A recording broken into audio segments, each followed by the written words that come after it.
Jack 9 से 5 की job करने वाला एक साधारण कॉर्पोरेट एम्प्लॉय जो कभी टीवी पर भी वायलेंस देखकर चैनल को चेंज कर देता था। आज 9 mm की एक गन की नली उसके मुंह में घुसी हुई थी। मौत के डर से उसके पसीने छूट रहे थे। सामने बंदूक ताने खड़ा था टाइलर डर्डन, एक सरफरा जो कभी जैक का सबसे जिगरी दोस्त हुआ करता था, लेकिन आज उसकी जान का दुश्मन बन गया था। वो दोनों शहर की एक ऊंची इमारत पर मौजूद थे। सामने खिड़की से वो तमाम बड़ी इमारतें दिख रही थीं, जिनके बेसमेंट में भारी मात्रा में एक्सप्लोसिव भर दिए गए थे। अगले कुछ ही पलों में वो सब धमाके से राख होने वाला था।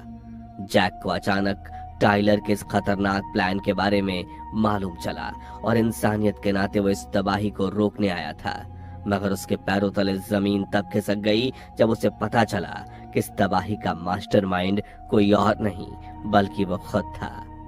और सबसे डराने वाली बात ये थी कि उसे इसकी भनक भी नहीं थी। जैक के साथ क्या हुआ था, ये जानने के लिए कहानी हमें ले जाती है 6 महीने पीछे, जब जैक एक बहुत ही बड़ी कार कंपनी में रिकॉल कोऑर्डिनेटर की नौकरी करता था। अब ये सुनने में तो बड़ी हाई प्रोफाइल जॉब लगती है, पर असल में उसका काम बहुत ही अजीब और बेरहम था। जब भी कंपनी की किसी डिफेक्टिव कार की वजह से कोई एक्सीडेंट होता तो जैक को वहां भेजा जाता। उसका काम था ये हिसाब लगाना कि कंपनी की और कितनी डिफेक्टिव गाड़ियां सड़कों पर हैं, उनमें एक्सीडेंट होने के कितने चांसेस हैं, और अगर एक्सीडेंट हुआ तो मरने या घायल होने वालों को कितना मुआवजा देना होगा। अगर मुआवजे की रकम उन डिफेक्टिव गाड़ियों को मंगाकर रिपेयर करने से कम है, तब जैक एक्सीडेंट में मरने वालों को मुआवजा देकर केस रफा दफा कर देता। जैक को पता था कि उसका काम इंसानियत के खिलाफ है, लेकिन अपनी हाई फाई लाइफस्टाइल को मेंटेन करने के लिए वो इस कंपनी का गुलाम बन चुका था। जैक एक शौकीन मिजाज का आदमी था। चादर से ज्यादा पैर फैलाना उसकी फितरत बन गई थी। उसने अपने साधारण से अपार्टमेंट को एक लग्जरी हाउस में बदल दिया था। उसके पास वो हर चीज थी जो समाज की नजर में एक परफेक्ट लाइफ के लिए जरूरी मानी जाती है। महंगे फर्नीचर, हाथ से बुने हुए स्वीडिश पर्दे, मखमली सोफे और भी बहुत कुछ। लेकिन इस चमक दमक को बनाए रखने की कीमत जैक को अपनी रातों की नींद और अपना सुकून खोकर चुकानी पड़ रही थी। पिछले 6 महीने से जैक इंसोम्निया नामक नींद आने की बीमारी से जूझ रहा था। शरीर और आंखें हमेशा थकान से चूर रहती, मगर वो सो नहीं पाता था। उसे अपनी पूरी जिंदगी एक धुंधले सपने जैसी लगने लगी थी। वो कब सो रहा है, कब जाग रहा है, उसे इसका एहसास दिन ब दिन कम होता जा रहा था। जब दवाइयों ने भी काम करना बंद कर दिया, तब वो झुंझलाकर डॉक्टर के पास पहुंचा और उसने अपनी समस्या बताया कि वो किस दर्द में जी रहा है। तब डॉक्टर ने उसे साफ कह दिया कि उसकी बीमारी केवल उसकी खराब लाइफस्टाइल की वजह से है। डॉक्टर ने उसे एक सलाह भी दी कि वो एक बार किसी कैंसर सपोर्ट ग्रुप में जाए और वहां उसे पता चलेगा कि दर्द में होना किसे कहते हैं। झल्लाई हुई हालत में एक दिन जैक एक टेस्टिकुलर कैंसर सपोर्ट ग्रुप में जा पहुंचा। वो एक चर्च था जहां कैंसर के मरीज एक दूसरे के साथ अपना दुख बांटने आते थे। वहां उसकी मुलाकात बॉब से हुई, एक विशाल शरीर वाला आदमी जो कभी मशहूर बॉडी बिल्डर हुआ करता था, लेकिन आज कैंसर ने उसे तोड़कर रख दिया था। उसे अपने प्राइवेट पार्ट तक खोने पड़े थे। उसकी जिंदगी बेरंग हो चुकी थी। जब जैक ने बॉब और बाकी लोगों की दर्दनाक कहानियां सुनी तो वो सन्न रह गया। उन लोगों के असली दर्द के सामने उसे अपनी इंसोम्निया की बीमारी बहुत छोटी लगने लगी। वहां ग्रुप का एक नियम था, सेशन खत्म होने पर सबको एक दूसरे के गले लगकर रोना होता था ताकि दिल का बोझ हल्का हो सके। बॉब ने अपने विशाल बाहों में जैक को ऐसे भींच लिया जैसे कोई छोटा बच्चा हो और उसके कंधे पर सर रखकर फूट फूट कर रोने लगा। शुरुआत में जैक को ये सब काफी बचकाना लग रहा था, पर आजमाने में हर्ज ही क्या था। उसने जैसे ही रोने की कोशिश की, उसकी आंखों से आंसुओं का जैसे सैलाब उमड़ पड़ा। उस अनजाने शख्स के पसीने और आंसुओं के बीच जैक को पहली बार वो सुकून मिला जो उसे अपने लाखों के लग्जरी अपार्टमेंट और महंगे फर्नीचर में कभी नहीं मिला था। उस रात वो महीनों बाद ऐसी गहरी नींद सोया मानो कोई छोटा बच्चा बेसुध होकर सोया हो। अब जैक को सुकून पाने का ये अजीब तरीका पसंद आने लगा था।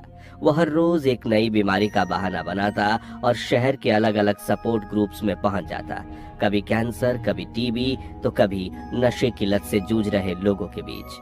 दूसरों के बड़े दर्द को देखकर उसे अपनी जिंदगी अब स्वर्ग जैसी लगने लगी थी। उसे वहां के लोगों की सहानुभूति और वो सम्मान मिलता जो जिंदगी में उसे कभी नहीं मिला था। अब उसे महसूस हो रहा था कि समाज में उसकी भी कोई अहमियत है। धीरे धीरे वो इस मानसिक सुकून का इतना आदी हो गया कि अब बिना रोए उसे नींद आना नामुमकिन था। लेकिन फिर एक दिन उसका ये सारा सुकून छिन गया। उसकी जिंदगी में आई मारला सिंगर। मारला एक बेपरवाह आवारा बादल की तरह थी। उसकी मौजूदगी जैक के सुकून के दिए को एक झटके में बुझा देती थी, क्योंकि मारला को कभी कोई बीमारी नहीं थी। वो बस मुफ्त की कॉफी और लोगों की हमदर्दी पाने आती थी। जैक को मारला से नफरत थी, क्योंकि जैक जब भी उसे देखता उसे अपना झूठ याद आ जाता था। उसे याद आ जाता था कि वो भी तो यहाँ झूठी हमदर्दी पाने आया है। इसी वजह से वो खुलकर रो नहीं पाता था और बिना रोए उसे नींद नहीं आती थी। तंग आकर उसने एक दिन एक सेशन के बाद मारला को रोक लिया और धमकाते हुए कहा, मुझे पता है तुम एक फरेबी हो, तुम्हें कोई बीमारी नहीं। अच्छा होगा कि तुम खुद यहाँ आना बंद कर दो, वरना मैं तुम्हारा पर्दाफाश कर दूंगा। जैक को लगा था कि मारला उसकी धमकी से डर जाएगी, पर मारला बड़ी टेढ़ी खीर थी। उसे पकड़े जाने का क्या, अपनी मौत का भी खौफ नहीं था। उसका जीने का ढंग जितना अजीब था उतना ही खतरनाक भी। वो कभी किसी लॉन्ड्री की वॉशिंग मशीन से दूसरे के कपड़े चुरा कर बेच देती, तो कभी कचरे के ढेर में अपनी जरूरत की चीजें ढूंढ लेती। वो इतनी बेखौफ थी कि तेज रफ्तार ट्रैफिक के बीच से ऐसे गुजरती मानो की मौत को चिढ़ा रही हो। मारला की ये बिखरी हुई पर बिंदास जिंदगी जैक की उस सजी धजी और नपी तुली कॉर्पोरेट लाइफ के मुंह पर एक तमाचा थी। मारला भी जानती थी कि जैक को कोई बीमारी नहीं है। उल्टा जैक को ही धमकाने लगी कि वो भी उसका पोल खोल सकती है। जैक को एहसास हुआ कि इस तूफान से उलझना बेवकूफी है। उसने मारला को एक आइडिया दिया कि क्यों ना वे दोनों ग्रुप्स का बंटवारा कर लें और किसी भी ग्रुप में एक साथ ना आए। इससे जैक की प्रॉब्लम सॉल्व हो जाएगी। जैक की हालत पर तरस खाकर मारला राजी हो गई। उस दिन के बाद जैक ने कभी मारला की शक्ल नहीं देखी। उसे लगा जैसे उसने कोई बड़ी जंग जीत ली हो। उसे लगा उसका खोया हुआ सुकून वापस आ जाएगा, लेकिन उसकी जॉब ने सबकी ये खराए पर पानी फेर दिया। काम के सिलसिले में उसे पागलों की तरह यहाँ से वहाँ भागना पड़ रहा था। आज शिकागो तो कल सिएटल। चैन और सुकून फिर से उसकी जिंदगी से गायब हो गया। उसे महसूस होने लगा कि वो जिंदगी जी नहीं रहा, बस एक सजा काट रहा है। हर बार फ्लाइट पे बैठते हुए वो बस यही दुआ मांगता कि काश ये प्लेन क्रैश हो जाए और मौत उसे अपनी आगोश में ले ले। ऐसे एक सफर में जब जैक ख्यालों में खोया था, तभी बगल की सीट से उसे एक आदमी की आवाज आई। क्या तुम्हें पता है एयरलाइन में दुर्घटना से पहले ऑक्सीजन मास्क पहनने को क्यों कहा जाता है? ये सवाल पूछने वाला कोई और नहीं, टाइलर डर्डन था। जैक ने जवाब में कहा, मुझे नहीं पता, तुम ही बता दो। टाइलर ने कहा, दोस्त ये मास्क तुम्हें बचाने के लिए नहीं बल्कि तुम्हें नशे में रखने के लिए होते हैं, ताकि जब मौत आए तो तुम्हें दर्द कम हो और तुम शांति से ऊपर जा सको। जैक मुस्कुरा दिया और बोला, काफी दिलचस्प थियरी है। वैसे काम क्या करते हो तुम? ये सुनकर टाइलर ने अपना ब्रीफकेस निकाला। जैक ने देखा टाइलर का ब्रीफकेस सेम टू सेम उसके जैसा ही था। फर्क सिर्फ इतना था कि उसमें फाइलें नहीं बल्कि नहाने के साबुन भरे थे। टाइलर ने उसे बताया कि उसका साबुन बनाने का बिजनेस है। उनकी बातें आगे बढ़ी और दोनों में अच्छी जान पहचान हो गई। टाइलर ने जैक को अपना कार्ड भी दिया और कहा कि अगर कभी मदद की जरूरत पड़े तो वो उसे कॉल करे। इसी के साथ फ्लाइट लैंड हुई। इसके बाद वो दोनों अपने अपने रास्ते निकल गए। जैक थका हारा टैक्सी पकड़कर अपने घर पहुंचा तो वहां उसने जो मंजर देखा उसके हाथ पैर कांपने लगे। जैक के आलीशान अपार्टमेंट में भीषण आग लगी हुई थी। फायर ब्रिगेड वालों ने उसे बताया कि उसके घर का सिलेंडर ब्लास्ट हो गया है। असली झटका तो जैक को तब लगा जब उसने देखा कि सालों की मेहनत से जमा किए लग्जरी फर्नीचर, मखमली सोफा और वो तमाम चीजें जिसे वो अपनी शान समझता था, कबाड़ के ढेर की तरह जमीन पर टूटे और बिखरे पड़े थे। उसी पल जैक को जिंदगी का एक बहुत कड़वा सच महसूस हुआ। उसके पास सुख सुविधा का सामान तो बेशुमार था, पर मुसीबत के वक्त साथ देने वाला कोई अपना नहीं था। कोई ऐसा नहीं था जिसके साथ वो अपना दुख बांट सके। तभी उसे टाइलर की याद आई। इससे वो फ्लाइट में मिला था। उसके पास टाइलर का नंबर भी था। उसने टाइलर को कॉल किया और एक बार में मिलने बुलाया। कुछ देर बाद जैक टाइलर के साथ बार में बैठा अपने जले हुए घर और बर्बाद हुए फर्नीचर का दुखड़ा रो रहा था। उसने कहा कि कैसे वो अपनी लाइफ को परफेक्ट बनाने की कोशिश में लगा था। एकदम मैचिंग सोफा, बढ़िया बेड, मॉडर्न लैंप, सब कुछ सेट था। और अब एक झटके में सब खत्म। टाइलर उसकी बातें बड़े ध्यान से सुन रहा था। उसने बियर की एक घूंट भरी और बोला, यार भाड़ में गया तुम्हारा सोफा और भाड़ में गई वो परफेक्ट वाली लाइफ। तुम्हें सच में लगता है कि ये सब जरूरी था? दुनिया में लोग गरीबी और भूख से मर रहे हैं और हम इन सबको भूलकर बस दिखावे की चीजें जमा करने में लगे हैं। जैक चुप रहा। उसे लग रहा था टाइलर उसके जले पे नमक छिड़क रहा है। लेकिन फिर टाइलर ने ठंडे दिमाग से जैक को समझाया, वैसे ये सिर्फ तुम्हारी गलती नहीं है, ये उन सब टीवी एड्स का किया धरा है जो हर रोज चीख चीख कर तुम्हें बताते हैं कि जब तक तुम ये कार या वो वॉशिंग मशीन नहीं खरीदोगे तुम्हारी लाइफ अधूरी है। हम बस कंज्यूमर है दोस्त। हम वो नौकरियां करते हैं जो हमें पसंद नहीं, ताकि हम वो चीज खरीद सके जिनकी हमें जरूरत नहीं। और उन चीजों का दिखावा हम ऐसे लोगों के सामने करते हैं जो हमारे लिए मायने ही नहीं रखते। लेकिन जैक अब भी टाइलर की बात समझ नहीं रहा था। वो कहने लगा कि कंपनी उसका नुकसान भर देगी, मगर टाइलर ने भी हार नहीं मानी। उसने कहा, तुम्हें लगता है कि तुम इन चीजों के मालिक हो, है ना? पर असल में जो चीजें तुम जिंदगी भर बटोरते हो, एक दिन वही तुम्हारी मालिक बन जाती है। अगर आजाद होना है तो सब छोड़ दो, क्योंकि असली आजादी सब कुछ पा लेने में नहीं बल्कि सब कुछ खो देने में है। अब जैक के दिमाग में भी थोड़ी घंटी बजी। टाइलर की बातों ने उसके अफसोस को कम कर दिया था। वो उठकर अपने लिए कोई होटल ढूंढने जाने लगा, पर टाइलर ने उसे रोकते हुए कहा, वैसे दोस्त अगर तुम चाहो तो मेरे साथ रह सकते हो। जैक को ये सुनकर अच्छा लगा। पहली बार कोई दोस्त उसके आगे मदद का हाथ बढ़ा रहा था। उसने कहा, मुझे तुम्हारे साथ रहने में खुशी होगी, बस तुम्हें कोई परेशानी ना हो। टाइलर मुस्कुराता हुआ बोला, कोई परेशानी तो नहीं है दोस्त, बस एक छोटी सी गुजारिश थी तुमसे, अपनी पूरी ताकत लगाकर मुझे घूसा मारो। जैक सन्न रह गया। पहले उसे लगा कि टाइलर मजाक कर रहा है, लेकिन टाइलर की आंखों में एक अजीब सी दीवानगी थी। वो मार खाने के लिए बेसब्र हुआ जा रहा था। यहीं पर पहली बार जैक को टाइलर की सनक का असली अंदाजा हुआ। टाइलर कोई आम इंसान नहीं था।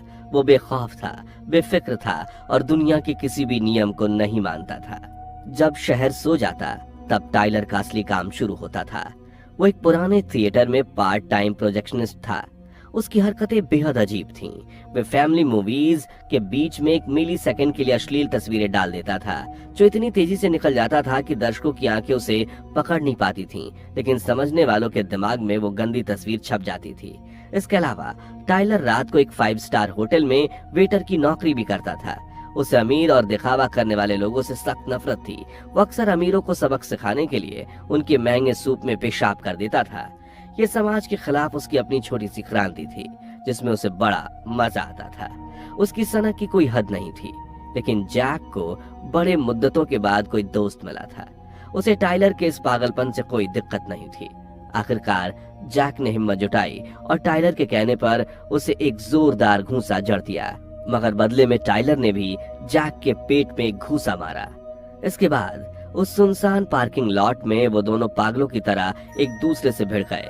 खून बह रहा था, शरीर दुख रहा था, लेकिन टाइलर की तरह जैक को भी इस दर्द में एक अजीब सा नशा महसूस हो रहा था। जी भरकर एक दूसरे को पीटने के बाद दोनों थकान और सुकून के साथ टाइलर की घर की तरफ चल दिए। टाइलर का असल में कोई निजी घर नहीं था। वो एक खाली पड़े टूटे अपार्टमेंट में गैर कानूनी तरीके से रहता था, जिसकी हालत ऐसी थी कि उसे खंडहर कहना भी तारीफ होगी। खिड़की दरवाजे टूटे हुए, दीवारों में सिलन और पूरे घरों में चूहे की बदबू।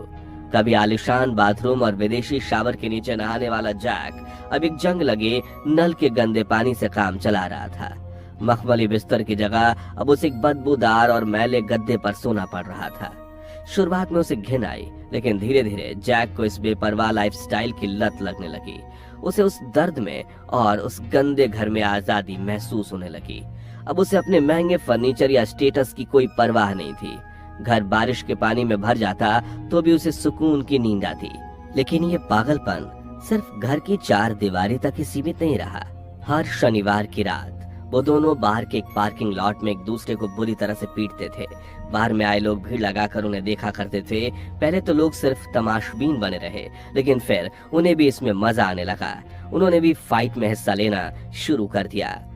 ये वो लोग थे जो अपनी जिंदगी से हताश थे। बॉस का गुस्सा, लाइफ की फ्रस्ट्रेशन और अपनी दबी हुई मर्दानगी को बाहर निकालने के लिए उन्हें एक बार मौका चाहिए था। देखते ही देखते 1-2 लोगों से शुरू हुआ ये सिलसिला एक फौज में बदल गया और यहीं से जन्म हुआ फाइट क्लब का। जैक और टाइलर इसके बॉस बन गए, यहाँ तक कि बारटेंडर भी इसमें शामिल हो गया और उसने बेसमेंट को फाइट क्लब का नया अड्डा बना दिया।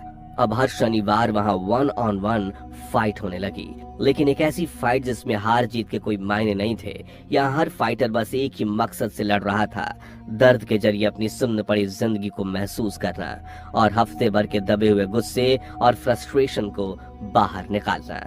जैक और टाइलर के फाइट क्लब के कुछ नियम भी थे, जिसे टाइलर हर हफ्ते दोहराता। पहला नियम, हर हाल में फाइट क्लब को सीक्रेट रखा जाएगा, बाहर इसके बारे में बात करना भी मना है। दूसरा नियम, हर फाइट केवल 2 लोगों के बीच होगी, उन्हें बिना किसी हथियार, बिना शर्ट और बिना जूतों के लड़ना है। और तीसरा और आखिरी नियम, फाइट तब तक खत्म नहीं होगी जब तक सामने वाला खुद हार न मान ले या बेहोश न हो जाए। और फिर फाइट शुरू होती। लोग बेरहमी से एक दूसरे को पीटते और अपना खून बहते देखकर उन्हें दर्द में भी मजा आता। फाइट क्लब ने जैक और टाइलर की दोस्ती को भी और ज्यादा गहरा बना दिया था। सब कुछ परफेक्ट चल रहा था, लेकिन तभी जैक की जिंदगी में उस पुरानी मुसीबत ने फिर दस्तक दी। उसे मार्ला सिंगर का कॉल आया। मार्ला ने कई दिनों से जैक को सपोर्ट ग्रुप्स में नहीं देखा था, इसलिए वो उसका हाल चाल पूछने के लिए फोन कर रही थी। मगर जैक ने बेरुखी से कहा कि उसने एक नया ग्रुप ज्वाइन कर लिया है जो सिर्फ मर्दों के लिए है। अब मार्ला पागलों की तरह बहकी बहकी बातें करने लगी। उसने कहा, जैक, मैंने नींद की ढेर सारी गोलियां निगलनी हैं। क्या तुम फोन पर सुनना चाहोगे कि आखिरी वक्त में मैं कैसे तड़पती हूँ? जैक जानता था कि मार्ला ड्रामेबाज है और इतनी कमजोर नहीं कि वो सिर्फ जैक का अटेंशन पाने के लिए ये नौटंकी कर रही है। जैक ने बिना कुछ कहे फोन होल्ड पर रख दिया और इत्मीनान से सोने चला गया। उस रात उसे एक अजीब सा सपना आया, जिसमें वो मार्ला के साथ हम बिस्तर हो रहा था।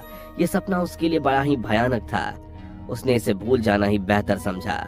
अगली सुबह जब वो नाश्ता करने किचन में आया तो उसके होश उड़ गए। सामने मार्ला खड़ी थी, बिखरे बालों के साथ। जैक ने गुस्से से पूछा, तुम मेरे घर में क्या कर रही हो? यह सुनकर मार्ला ने पहले तो जैक को घूर कर देखा और बिना कुछ बोले गुस्से में पैर पटकते हुए वहां से चली गई। इतने में ही टाइलर वहां आया। उसके चेहरे पे संतुष्टि भरी मुस्कान थी। उसने बताया कि कल जैक ने मार्ला का फोन कट नहीं किया था। तब उसने मार्ला की बातें सुनी और सीधा उसके घर पहुंच गया। वो उसे यहाँ ले आया और सीधा मौके पर चौका मार दिया। जैक ने टाइलर को सलाह दी कि उसे मार्ला जैसी तीखी छुरी से दूर रहना चाहिए, मगर मार्ला अब टाइलर के दिल में बस गई थी। मार्ला अब जैक और टाइलर की जिंदगी का हिस्सा बन चुकी थी। वो रोज वहां आती और टाइलर के साथ उसकी इंटीमेसी की आवाजें जैक की रातों की नींद हराम करती थीं। लेकिन उन्हें झेलने के अलावा जैक के पास कोई चारा भी नहीं था। एक दिन उसे एक पुलिस डिटेक्टिव का कॉल आया, वही डिटेक्टिव जो उसके घर में हुए धमाके को इन्वेस्टिगेट कर रहा था। उसने जो खुलासे किए वो चौंकाने वाले थे। डिटेक्टिव ने बताया कि जैक के अपार्टमेंट में हुआ धमाका कोई हादसा नहीं, बल्कि एक सोची समझी साजिश थी। वहाँ डायनामाइट के निशान मिले थे, जिसे घर की ही आम चीजों से बनाया गया था।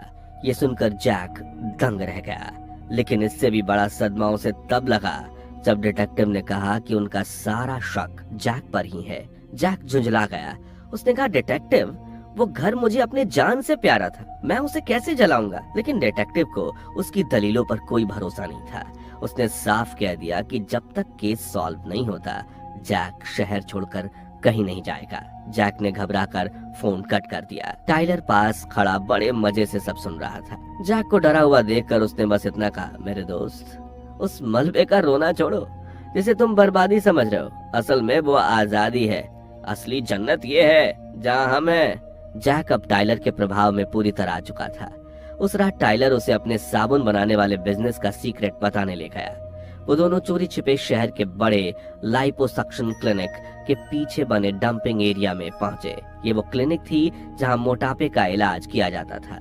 अमीर लोग अपने मोटापे से परेशान होकर सर्जरी करवाने आते थे और क्लिनिक वाले उनके शरीर की फालतू चर्बी कचरे के डब्बे में फेंक देते थे। टाइलर उस चर्बी को चुराकर साबुन बनाता था।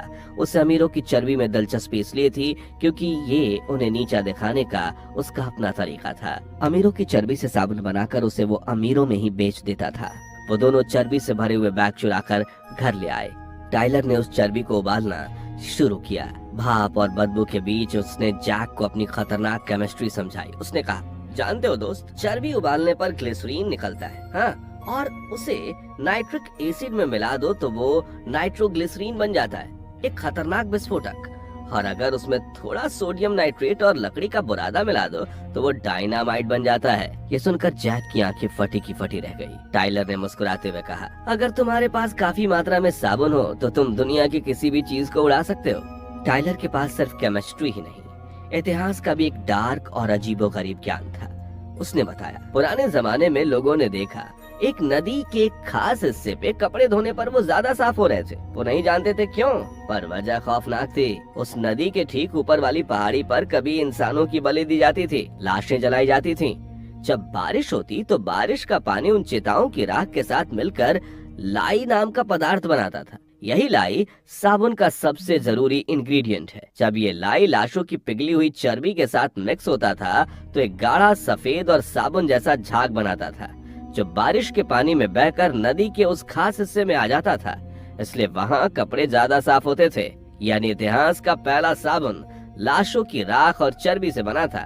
ये बताकर टाइलर ने लाई का डब्बा उठाया और जैक से बोला, क्या अपना हाथ आगे लाओगे? मैं तुम्हें लाई का एक कमाल दिखाता हूँ। जैक ने बेझिझक अपना हाथ आगे किया। टाइलर ने पहले तो उसके हाथ पे प्यार से किस करके वहाँ अपना थूक लगा दिया और फिर लाई का डब्बा उसके हाथ में उड़ेल दिया। नमी के साथ मिलकर लाई खतरनाक एसिड में बदल गया। जैक दर्द से छटपटाने लगा। लाई उसकी चमड़ी को पिघला रहा था, मगर टाइलर उसके हाथ को कसकर दबोचे हुए था। जैक अपना दर्द भुलाने के लिए अपना ध्यान भटकाने लगा, मेडिटेशन करने लगा। मगर सन की टाइलर ने बड़े ही शांत लहजे में उससे कहा, वापस आओ दोस्त। दर्द से भागो मत, ये तुम्हारा दर्द है, इसे महसूस करो, इसे अपनाओ। बिना दर्द और बिना बलिदान के हम इंसान कुछ भी नहीं है। टाइलर के प्रवचन से तंग आकर जैक ने गुस्से में चिल्लाकर कहा, बस बोलना आसान है, तुम्हें दर्द होता तब मालूम चलता। तब टाइलर ने अपना हाथ दिखाया। उसके हाथ में भी जख्म था, यानी वो भी इस दर्द से गुजर चुका था। उसे देख जैक की थोड़ी हिम्मत बढ़ी। अब इससे पहले कि जैक की हड्डी भी गलने लगती, टाइलर ने उसके जख्म पर विनेगर डाल दिया, जिससे उसकी जलन शांत हो गई। उस रात जैक को एहसास हो गया था कि टाइलर की सनक की कोई हद नहीं है। लेकिन अजीब बात यह थी कि उसे उस जलते हुए हाथ के दर्द में मजा आया था। इन दोनों के पागलपन के बीच फाइट क्लब अब सिर्फ एक बेसमेंट तक सीमित नहीं रह गया था। इसकी गूंज दूर दूर तक फैल रही थी। शहर से बहुत से लोग इस क्लब का हिस्सा बन गए थे। उन्हीं लोगों में से एक जाना पहचाना चेहरा भी था, बॉब। वही बॉब जो जैक को कैंसर सपोर्ट ग्रुप में मिला था। डिप्रेशन और हताशा से जूझ रहे लोगों के लिए फाइट क्लब किसी स्वर्ग से कम नहीं था। यहाँ खून बहाकर उन्हें असली जिंदगी, असली मर्दानगी का एहसास होता था। फाइट क्लब के मेंबर्स के लिए टाइलर अब एक इंसान नहीं बल्कि लेजेंड बन चुका था। अफवाहें थी कि वो किसी पागल खाने से भागा हुआ कैदी है। वो ऐसा इंसान है जो दिन में भी सिर्फ 1 घंटे सोता है। अब टाइलर ने फाइट क्लब को केवल लड़ाई तक सीमित नहीं रखा। उसने मेंबर्स के साथ मिलकर सिस्टम, अमीरों और झूठ बेचने वाले टीवी चैनल्स के खिलाफ जंग का ऐलान कर दिया। वो मेंबर्स को असाइनमेंट देने लगा था। मकसद एक ही था, अमीरों की नाक में दम करना। वो लोग कभी अमीरों की महंगी गाड़ियों को पंचर कर देते तो कभी उन्हें जबरदस्ती लड़ाई के लिए उकसाते। वे रात के वक्त किसी बड़ी कंपनी के पार्किंग में ढेर सारे कबूतरों को छोड़ देते। सुबह वो चमचमाती लग्जरी गाड़ियां कबूतरों के मल से सनी मिलती। लेकिन ये सब भी अभी कम ही था। टाइलर का असली पागलपन तो तब दिखा जब उसने एक रात एक मामूली दुकानदार को बंदूक की नोक पर घुटनों पर ला दिया। वो लड़का जानवरों का डॉक्टर बनने की पढ़ाई कर चुका था, लेकिन मजबूरी में किराने की दुकान चला रहा था। टाइलर ने उसे मौत का खौफ दिखाकर एक चेतावनी दी कि अगर 6 महीने के अंदर वो डॉक्टर नहीं बना तो मारा जाएगा। टाइलर उसे मारना नहीं चाहता था, वो बस उसे डराकर उसे अपना सपना पूरा करने पर मजबूर करना चाहता था। धीरे धीरे इस पागलपन ने एक बड़े मकसद का रूप ले लिया। टाइलर ने एक ऐसी आर्मी तैयार कर ली थी जो उसके लिए हमेशा मरने और मारने को तैयार रहती थी। इसमें समाज और कानून के सताए हुए लोग शामिल थे। टाइलर इस आर्मी को स्पेस मंकीज कहता था, यानी वो बंदर जो अंतरिक्ष में जाकर अपना बलिदान देते हैं ताकि इंसान वहां कदम रख सके। वो बिना सवाल किए बस हुक्म मानते थे। टाइलर अपनी इस आर्मी के साथ एक बहुत बड़ा और खतरनाक प्लान बना रहा था, जिसका नाम था प्रोजेक्ट मेहम। सारे मेंबर्स को इसके बारे में मालूम था, लेकिन अजीब बात यह थी कि जैक को इस प्लान की भनक तक नहीं थी। जब भी वो अपनी आर्मी के किसी मेंबर से कुछ पूछने की कोशिश करता तो वो रोबोट की तरह बस एक ही रटा रटाया जवाब देते। प्रोजेक्ट मेहम का पहला नियम है कि आप प्रोजेक्ट मेहम के बारे में कोई सवाल नहीं पूछेंगे। जैक को महसूस होने लगा कि वो अपने ही घर में बेगाना हो चुका है। उस रात जैक का सब्र जवाब दे गया। वे लोग कार से एयरपोर्ट की तरफ जा रहे थे। टाइलर गाड़ी चला रहा था, जैक बगल में बैठा था और पीछे की सीट पर क्लब के 2 वफादार मेंबर्स बैठे थे। तभी जैक ने गुस्से में टाइलर से पूछा, टाइलर, फाइट क्लब हमने साथ शुरू किया था, मैं भी लीडर हूँ, फिर प्रोजेक्ट मेहम के बारे में तुमने मुझे क्यों नहीं बताया? जैक की बात अभी पूरी भी नहीं हुई थी कि पीछे बैठे दोनों मेंबर्स रोबोट की तरह एक साथ बोल पड़े, प्रोजेक्ट मेहम का पहला नियम है, आप प्रोजेक्ट मेहम के बारे में सवाल नहीं पूछेंगे। ये सुनकर जैक और ज्यादा फ्रस्ट्रेट हो गया। तभी सनकी टाइलर ने कार की स्टीयरिंग सीधे अपोजिट लेन की तरफ मोड़ दी। जैक के डर के मारे हालत खराब होने लगी। टाइलर ने बड़े ही शांत लहजे में कहा, हम लीडर नहीं है दोस्त, हमें कुछ भी कंट्रोल नहीं करना है, बस आजाद होना है। यही बात समझाने के लिए तो मैंने तुम्हारे आलीशान घर को उड़ाया था। ये सुनकर जैक सन्न रह गया। उसने हैरानी से पूछा, मेरा घर जलाने वाले तुम थे? टाइलर ने बेफिक्र होकर कहा, हाँ, वो मैंने ही किया था, सिर्फ इसलिए ताकि तुम परफेक्ट बनना छोड़ दो। जब तक सब गवाओगे नहीं तब तक तुम डरते रहोगे और तुम्हें आजादी नहीं मिल पाएगी। अब टाइलर ने स्टीयरिंग से ही अपना हाथ हटा लिया। जैक की रूह कांप गई। जैक किसी तरह स्टीयरिंग संभालने की कोशिश करने लगा, लेकिन टाइलर ने उसे फिर समझाया, देखो दोस्त, तुम अब भी डर रहे हो, मेरी बात मानो, कंट्रोल छोड़ दो, बचने की कोशिश मत करो। जब मौत का डर खत्म होगा तभी जिंदगी शुरू होगी। उसी पल जैक को टाइलर की बात समझ आई। उसने स्टीयरिंग से हाथ हटा लिया और सीट बेल्ट पहनकर आराम से बैठ गया और अगले ही पल उनकी गाड़ी एक दूसरी कार से जा टकराई और सीधा एक गड्ढे में जाकर पलट गई। दुर्घटना भयंकर थी, पर खुशकिस्मती से कार में बैठे चारों लोग सिर्फ घायल हुए। धूल और धुएं के बीच टाइलर ने खून से लथपथ जैक को बाहर निकाला। ये भयंकर एक्सीडेंट टाइलर ने केवल इसलिए करवाया था ताकि वे जिंदगी को महसूस कर सकें, क्योंकि टाइलर के लिए मौत को छूकर निकलना ही असली जिंदगी थी। और अब जैक ने भी टाइलर की जिंदगी को लगभग अपना ही लिया था। एक्सीडेंट के बाद जैक काफी दर्द में था, पर टाइलर के शब्द उसके कानों में सुकून पहुंचा रहे थे। टाइलर जैक को अपना विजन बता रहा था। वो एक ऐसी दुनिया की कल्पना कर रहा था जहां टेक्नोलॉजी, पैसा और कॉर्पोरेट जगत खत्म हो चुका है और इंसान वापस जंगलों के नियम पर प्रकृति के साथ जी रहे हैं। टाइलर के लिए यही आजादी थी। वो चाहता था कि इंसान वापस अपनी जड़ों यानी प्रिमिटिव लाइफ की तरफ लौट आए। अंत में टाइलर ने कहा, अपना ख्याल रखना दोस्त, और वो अपना सामान लेकर वहां से चला गया। अगली सुबह जब जैक की आंख खुली तो टाइलर गायब था। सिर्फ उस कमरे में ही नहीं बल्कि जैक की जिंदगी से भी। जैक ने पूरे घर में ढूंढा, लेकिन टाइलर का कोई नामो निशान नहीं था। घर में अब सिर्फ प्रोजेक्ट मेहम की वो आर्मी थी जिन्हें टाइलर ने तैयार किया था। वो सब रोबोट्स की तरह काम कर रहे थे, बिना सवाल पूछे सबके सब साबुन बनाने में लगे हुए थे। जैक ने जब उनसे पूछा कि टाइलर कहाँ है तो वे फिर से वही राग आलापने लगे कि प्रोजेक्ट मेहम का नियम है कि उसके बारे में कोई बात नहीं की जाएगी। जैक परेशान होकर बाहर आ गया। तभी अचानक घर के अंदर शोर शराबा होने लगा। जैक अंदर गया तो देखा स्ट्रेचर पर बॉब की लाश पड़ी थी। दरअसल शहर में उधम मचाते वक्त वो पुलिस की गोली का शिकार हो गया था, लेकिन जैक को यह देखकर हैरानी हुई कि किसी को भी बॉब की मौत का कोई दुख नहीं था। टाइलर ने उन सभी को बलि का बकरा बना दिया था जिनकी जान की कोई कीमत नहीं थी। जैक अब इन सब से तंग आ चुका था। इस पागलपन को रोकने के लिए उसने टाइलर को ढूंढना जरूरी समझा। जैक टाइलर के कमरे में गया और छानबीन करने लगा।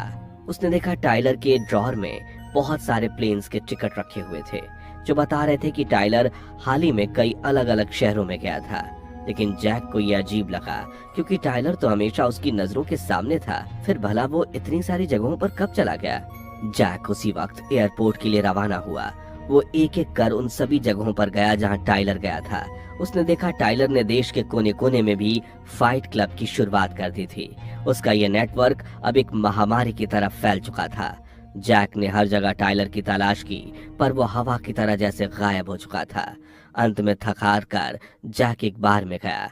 वो काउंटर पर पहुंचा ही था कि तभी बार टेंडर ने उसे देखते ही बड़े अदब से बोला, वेलकम बैक सर, आपको दोबारा देखकर खुशी हुई। जैक सन्न रह गया। वो तो इस शहर में इस बार में पहली बार आया था, फिर ये आदमी उसे पहचानता कैसे था? उसने सीधा सवाल किया, क्या तुम मुझे जानते हो? तुम्हें क्या लगता है मैं कौन हूँ? बार टेंडर का चेहरा पीला पड़ गया। वह हकलाते हुए बोला, सर ये क्या कोई टेस्ट है? जैक ने कहा, नहीं ये कोई टेस्ट नहीं, सच सच बताओ मैं कौन हूँ? बार टेंडर ने धीरे से जवाब दिया, आप मिस्टर टाइलर डर्डन है सर। जैक का दिलो दिमाग सुन्न पड़ गया। जिस टाइलर डर्डन को वो पागलों की तरह पूरे देश में ढूंढ रहा था, वो कोई और नहीं बल्कि वो खुद था। जैक को यकीन नहीं हो रहा था। वो फौरन अपने होटल रूम में आया और अपने कांपते हाथों से मार्ला को फोन लगाया। उसने पूछा, मार्ला क्या हम दोनों ने कभी संबंध बनाया था? मार्ला ने चिढ़ते हुए जवाब दिया, टाइलर तुम पागल हो क्या? कभी रोमियो बनकर मुझसे प्यार करते हो और कभी ऐसे जताते हो जैसे तुम्हें मुझसे नफरत है। आखिर हो क्या गया है तुम्हें? अब शक की कोई गुंजाइश नहीं बची थी। रह गया तो बस एक ही सवाल कि आखिर जैक ही टाइलर डर्डन कैसे हो सकता है? दरअसल इसकी जड़ थी जैक की वो पुरानी बीमारी, इंसोम्निया, यानी नींद न आने की गंभीर समस्या। जब इंसान कई दिनों तक ठीक से सो नहीं पाता तो दिमाग थक कर कमजोर पड़ने लगता है, यादाश्त धुंधली होने लगती है और इंसान हकीकत और कल्पना में फर्क नहीं कर पाता। उसी वजह से जैक एक गंभीर मानसिक बीमारी का शिकार हो गया था, जिसे हम आम भाषा में मल्टीपल पर्सनैलिटी डिसऑर्डर कहते हैं। इस बीमारी में जैक को पता ही नहीं चला कि कब उसके सबकॉन्शियस माइंड यानी अवचेतन मन ने उसके फैसलों को कंट्रोल करना शुरू कर दिया। जैक की सालों से दबी हुई इच्छाएं एक अलग पर्सनैलिटी यानी टाइलर के रूप में बाहर निकल आईं। टाइलर वो सब कुछ था जो जैक हमेशा से बनना चाहता था, ताकतवर, निडर, कॉन्फिडेंट और आजाद। जैक भले ही खुद से झूठ बोलता रहे, लेकिन अंदर ही अंदर उसे अपनी कॉर्पोरेट जॉब और दिखावे की दुनिया से नफरत थी, और वही नफरत टाइलर के रूप में बाहर आई। ऐसा कह सकते हैं कि जैक का दिमाग अब दो हिस्सों में बंट चुका था। उसे लगता था कि टाइलर उसके सामने खड़ा है, उससे बातें कर रहा है, लेकिन असल में वो सिर्फ उसका हेलुसिनेशन यानी भ्रम था। हकीकत में तो जैक अपने मन से बातें करता था। बार के बाहर हुई वो पहली फाइट, जब जैक को लग रहा था कि वो टाइलर को मुक्का मार रहा था, उस वक्त असल में वो पार्किंग लॉट में खड़ा खुद को ही पीट रहा था। अपने हाथ पर उसने वो तेजाब वाला जख्म भी खुद ही दिया था, और मार्ला के साथ संबंध बनाने वाला भी कोई और नहीं, खुद जैक ही था। लेकिन यहाँ अब सवाल आता है कि जब जैक ही टाइलर था, तो जैक को टाइलर के प्लान यानी प्रोजेक्ट मेहम के बारे में क्यों नहीं पता? उसे कैसे नहीं मालूम चला कि वो इतने सारे शहरों में कब गया? यहाँ समझने वाली बात यह है कि जैक का दिमाग दो हिस्सों में बटा हुआ है, एक हिस्सा जैक और दूसरा टाइलर। तो जब जैक वाला हिस्सा जाग रहा होता है तभी वो टाइलर को देख पाता है, लेकिन जब जैक वाला हिस्सा सो रहा होता है तब टाइलर पूरी तरह उसके शरीर पर हावी हो जाता है। जैक के सोने के दौरान ही टाइलर ने प्रोजेक्ट मेहम की सारी तैयारी की, इतने सारे शहरों में घूमा, आर्मी बनाई, लेकिन जैक को वो सब याद नहीं था, क्योंकि उस वक्त उसके शरीर को टाइलर चला रहा था। जैक अभी होटल के कमरे में खड़ा इस भयानक हकीकत से उलझा हुआ था। वो इन सब पर यकीन नहीं करना चाहता था, लेकिन तभी अचानक टाइलर उसके सामने प्रकट हो गया। जैक ने उससे पूछा, ये कैसे हो सकता है? तुम और मैं एक जैसे हो सकते हैं? टाइलर ने कहा, मैं वो हूं जो तुम हमेशा से बनना चाहते थे, और देखो धीरे धीरे तुम वो बन चुके हो। लेकिन तुमने एक गलती कर दी, तुम्हें मार्ला को ये सब नहीं बताना था। प्रोजेक्ट मेहम का नियम तुमने तोड़ा और सजा मार्ला भुगतेगी। इतने में ही जैक अचानक बेहोश हो गया। इसका मतलब था टाइलर अब उस पर पूरी तरह हावी हो चुका था। कुछ समय बाद जैक उसी होटल रूम में जागा। वो फौरन फ्लाइट पकड़कर अपने घर आ गया। उसने देखा घर के सारे लोग गायब थे। तभी उसे डेजा वू जैसा महसूस हुआ। ऐसा लगा जैसा उसने अपने घर के अंदर बड़े पैमाने में कोई केमिकल एक्सप्लोसिव तैयार किया है। उसने छानबीन की और पाया कि शहर की बड़ी क्रेडिट कंपनी की बिल्डिंग की ब्लूप्रिंट भी वहां मौजूद थी।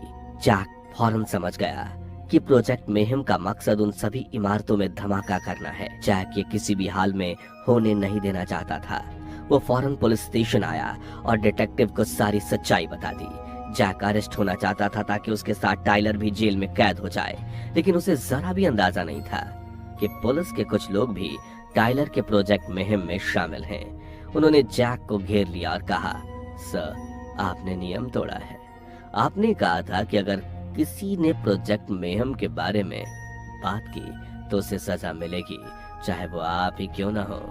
ये कहकर उन्होंने जैक को धर दबोचा और उसका प्राइवेट पार्ट काटने की कोशिश करने लगे। जैक ने बचने के लिए चिल्लाकर कहा, पागल हो गए हो क्या? मैं टाइलर हूँ, मैं तुम्हें आदेश देता हूँ कि मुझे छोड़ दो। लेकिन ऑफिसर ने कहा, सर, आपने बताया था कि आप ऐसा जरूर बोलेंगे, तब भी हम आपको सजा दें। जैक सन्न रह गया। टाइलर ने ऐसा जाल बिछाया था कि प्रोजेक्ट मेहम को कोई रोक ही नहीं सकता था। मगर तभी जैक ने एक ऑफिसर की बंदूक निकाल ली और उन्हें गन पॉइंट पर लेकर वहां से निकल भागा। भागता हुआ वो उस बिल्डिंग के बेसमेंट में पहुंचा जहां एक वैन के अंदर टाइलर ने बॉम्ब प्लांट कर रखा था। वो बॉम्ब 25 मिनट बाद फटने वाला था। जैक कांपते हाथों से उस बॉम्ब को डिफ्यूज करने की कोशिश करने लगा।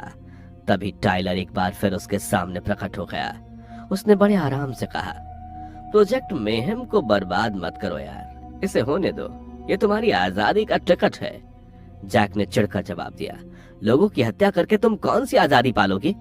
टाइलर ने समझाया, मेरा यकीन करो, हम किसी को नहीं मार रहे। जो इमारतें तबाह होने वाली हैं वो बिल्कुल खाली हैं, वहां कोई नहीं है। लेकिन अब जैक उसकी बातों में आने वाला नहीं था। उसने बॉम्ब को डिफ्यूज कर दिया। ये देखते ही टाइलर का गुस्सा 7वें आसमान पर पहुंच गया। वो किसी जंगली जानवर की तरह जैक पर टूट पड़ा। टाइलर असलियत में वहां था ही नहीं। जैक खुद ही हवा में घूंसे चला रहा था, दीवारों से टकरा रहा था और खुद को ही बुरी तरह पीट रहा था। आखिरकार वो खुद को ही सीढ़ियों से नीचे फेंक कर बेहोश हो गया। कुछ समय बाद जब जैक की आंख खुली, वो बिल्डिंग की सबसे ऊंची मंजिल पर एक कुर्सी पे बैठा था। टाइलर उसके मुंह में बंदूक घुसाए खड़ा था। जैक ने एक बॉम्ब तो डिफ्यूज कर दिया था, लेकिन वहां खिड़की से दिख रही बाकी इमारतें 3 मिनट के बाद धमाके से राख होने वाली थीं। तभी जैक ने देखा कि टाइलर के आदमी मार्ला को भी पकड़कर ऊपर ला रहे थे। जैक टाइलर के आगे गिड़गिड़ाने लगा कि वो ये सब रोक दे, मगर टाइलर अब पीछे हटने वाला नहीं था। उसने कहा, फिक्र मत करो दोस्त, मैं तुम्हें तुम्हारी पुरानी गुलामी भरी जिंदगी से आजाद करके रहूंगा। जैक को यह तबाही रोकने का कोई आइडिया सूझ नहीं रहा था, लेकिन तभी उसके मन में आया कि अगर टाइलर वो खुद है तो इस वक्त बंदूक भी उसी के हाथ में होनी चाहिए। और अगले ही पल बंदूक जैक के हाथ में थी। उसने सोच लिया था कि अगर टाइलर को खत्म करना है तो उसे खुद को ही खत्म करना होगा। जैक ने बिना एक पल सोचे वो बंदूक अपने मुंह में घुसाई और ट्रिगर दबा दी। गोली उसके गाल को चीरती हुई निकल गई। जैक तो बच गया, लेकिन उसके दिमाग में मौजूद टाइलर का अस्तित्व हमेशा के लिए मिट गया। इतने में ही टाइलर के आदमी मार्ला को लेकर आए। वे लोग जैक की हालत देखकर परेशान हो गए, लेकिन जैक ऐसे खड़ा था जैसे उसे दर्द का एहसास भी ना हो। उसने मार्ला को छोड़ अपने आदमियों को वहां से जाने को कहा। मार्ला अब तक जैक पर भड़की हुई थी, पर उसका जख्म देखकर वो उसकी फिक्र करने लगी। लेकिन जैक ने मुस्कुराकर कहा, फिक्र मत करो मार्ला, अब जल्द ही सब कुछ ठीक होने वाला है। उसके ये कहते ही धमाकों के शोर गूंजने शुरू हो गए। देखते ही देखते सारी इमारतें खंडहर में बदल गईं। जैक के अंदर ना तो अब कोई डर था। वो मार्ला का हाथ थामे चुपचाप ये तबाही बस देखता रहा। उसने अपने अंदर के शैतान को स्वीकार कर लिया था, और यही टाइलर के खत्म होने की असली वजह थी। क्योंकि असल जिंदगी में भी यही होता है, जब इंसान अपनी बुरी आदतों, अपनी गलतियों और अपनी दबी हुई इच्छाओं से भागने की कोशिश करता है तो ये सब उस पर और ज्यादा हावी होने लगती हैं। मगर जिस दिन वो उन्हें स्वीकार कर लेता है, उनसे भागना छोड़ देता है, तो उसके अंदर ये सारी चीजें कमजोर पड़ने लगती हैं। उसके अंदर का शैतान अपनी ताकत खो देता है, और तभी वो इंसान जिंदगी में सच में आगे बढ़ पाता है। इसी संदेश के साथ ये कहानी यहीं खत्म होती है। तो